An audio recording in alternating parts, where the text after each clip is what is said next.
স্বপ্নের পদ্মা সেতুর টোল দিয়ে এখন পার হচ্ছি বাস্তব।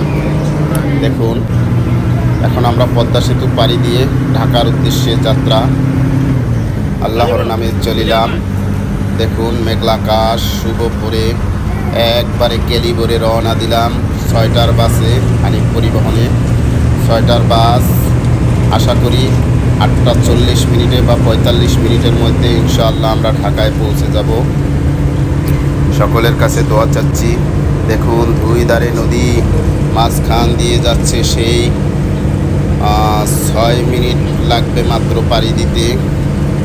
দেখুন কত সুন্দর ফাঁকা রোড। সবাই যে যেখানে যাত্রা করবেন সবার জন্য একটা পরামর্শ থাকবে, যেহেতু যেতেই হবে তাহলে সেক্ষেত্রে আর বাসায় অলসামি করে দেরি না করে আপনারা একটু সকাল সকাল চেষ্টা করবেন রওনা দেওয়ার, তাহলে দেখবেন স্বস্তিতে যেতে পারবেন। তা আসলে সবাই যদি আবার সকাল সকাল রওনা দেয় তাহলে সকালেই আবার জ্যাম লেগে যাবে। তা আসলে প্রয়োজন মানুষের যখন তখনই যাবেন, কিন্তু পরিবার নিয়ে লং যাত্রা করলে একটু সকাল সকাল যাত্রা করাটাই বেটার। তাহলে খুব দ্রুত পৌঁছে যাবেন গন্তব্যে যানজট মুক্ত। চলে আসলাম আমরা উত্তর পারে, পদ্মার উত্তর পার অলরেডি চলে আসছি। ওই যে দেখা যাচ্ছে নিচ থেকে ট্রেনের রোড, ট্রেন লাইন, আর সামনেই দেখা যাচ্ছে ইলিশের সেই চত্বর। একটু পরেই নামায় দেখা যাচ্ছে ইলিশের চত্বর। সেই ইলিশ চত্বর দেখুন, এই যে ইলিশ চত্বর দেখা যাচ্ছে। আমরা এখন ঢাকার উত্তর টোল প্লাজা পাড়ি অতিক্রম করতে যাচ্ছি। দর্শক বন্ধুরা দেখুন, আসলে এভাবে যদি আমাদের বরিশাল পর্যন্ত, পায়রা বন্দর পর্যন্ত যদি রোডটা হয়ে যেত তাহলে কতই না ভালো হতো।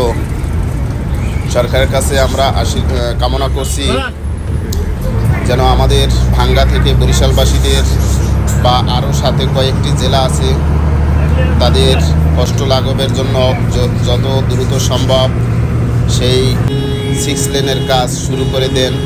তাহলে আমাদের কাছ থেকে আপনারা আন্তরিকভাবে দোয়া ও ভালোবাসা পাবেন। আমাদের কাছে যে সরকারই আসুক না কেন, যেই থাকুক না কেন, সমস্যা নেই।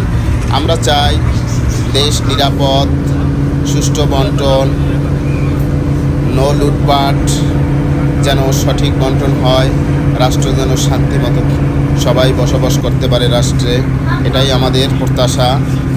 আর দেশের উন্নয়ন, আমরা চাই দেশের এভাবে উন্নয়ন হয়ে দেশ এগিয়ে যাক। দেশে যেন, দেশের মানুষ যেন আর বিদেশে যেতে না হয়, সেই বিদেশি কর্মসংস্থানের তৈরি করা এবং টাকার মান বাড়ানো। টাকার মান যে নিচে চলে গেছে, ওই যে দেখুন কত সুন্দর একটা মসজিদ মানুষে তৈরি করেছে, কত সুন্দর। সামনে আরেকটি মসজিদ, ওয়াও, দারুণ। তো দর্শক বন্ধুরা, দুই ধারে কত সুন্দর ফুল গাছ, বিভিন্ন রং বেরঙের ফুল যেন আমাদেরকে স্বাগত জানাচ্ছে যাত্রীদের। আমরা যাত্রীরা সেগুলো দেখে অবশ্যই বিমোহিত হচ্ছি। আর কথা না বেরিয়ে দ্রুত চলে যাচ্ছি আমরা এখন বাবুবাজারের কাছাকাছি চলে আসছি। আল্লাহ হাফেজ, সকলে ভালো থাকুক।